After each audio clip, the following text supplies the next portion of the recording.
Cette fille s'appelle Jeanne. Elle est née dans un petit village à la frontière française. Sa famille possède 51 acres de terre. Mais sa vie paisible a été complètement bouleversée par la guerre. À l'âge de 10 ans, Jeanne a trouvé une épée glaciale dans l'herbe. Elle était ravie, en pensant à la montrer fièrement à sa sœur. Mais en rentrant au village, elle ne vit que des flammes dans les rues et des cadavres partout. Elle courut paniquée jusqu'à chez elle. À peine eut-elle ouvert la porte que sa sœur se précipita pour la serrer dans ses bras. Are you alright?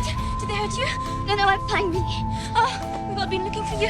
The English are everywhere. I was in institute. Really? I was talking to the priest and do you know what he said to me? Mais avant qu'elles aient pu finir leur discussion, les ennemis approchaient déjà. Sa sœur l'a vite cachée dans une armoire et s'est mise devant pour la protéger. Elle est morte pour sauver Jeanne. Pendant l'enterrement, Jeanne fixait la croix sans détourner les yeux. Sa foi s'était complètement effondrée. Des villageois bienveillants l'ont envoyée chez sa tante. Mais le nouvel environnement ne put apaiser sa douleur intérieure. Autrefois, l'église était son endroit préféré. Elle y priait 3 fois par jour. Mais aujourd'hui, elle refusait de prier, même de manger. Elle s'était enfermée dans son propre monde, sans vouloir voir qui que ce soit, comme si seule l'obscurité lui procurait un sentiment de sécurité. Sa tante était très inquiète en la voyant ainsi, jusqu'au matin où Jeanne parla enfin. I want to see a priest. Sa tante l'emmena à une église lointaine, face au prêtre. Elle éclata en sanglots, accusant l'injustice du destin. Pourquoi sa sœur devait-elle mourir, et non les envahisseurs?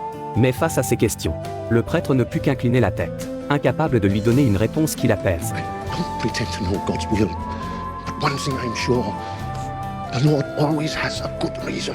Your sister will not have died in vain. Cette nuit-là, Jeanne s'introduisit sous la pluie dans l'église. Elle but le vin sacré dans le calice et appela Dieu avec une ferveur proche de la folie. Mais seul le tonnerre et les ténèbres lui répondirent. Quelques années plus tard, la guerre s'intensifiait de plus en plus. Une prophétie commença à circuler parmi le peuple. Une pucelle venue de Lorraine deviendrait l'espoir de sauver la France. À ce moment-là, Jeanne d'Arc déclara qu'elle était l'élue, l'envoyée de Dieu. Il suffisait de lui confier une armée, et elle chasserait les envahisseurs. Mais lorsqu'elle arriva au palais, le prince Charles devint méfiant, craignant qu'elle ne soit une assassine venue pour l'éliminer. Il ordonna alors à un garde de se faire passer pour lui. Mais Jeanne le reconnut aussitôt du premier coup d'œil.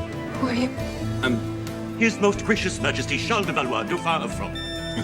I can see you're a good man. But the Dauphin. Le ministre dit à Jeanne que le prince se trouvait ici, et qu'elle devait le reconnaître. Alors Jeanne marcha droit vers le vrai Charles dans la foule. Son jugement précis stupéfia tout le monde. My gentle Dauphin.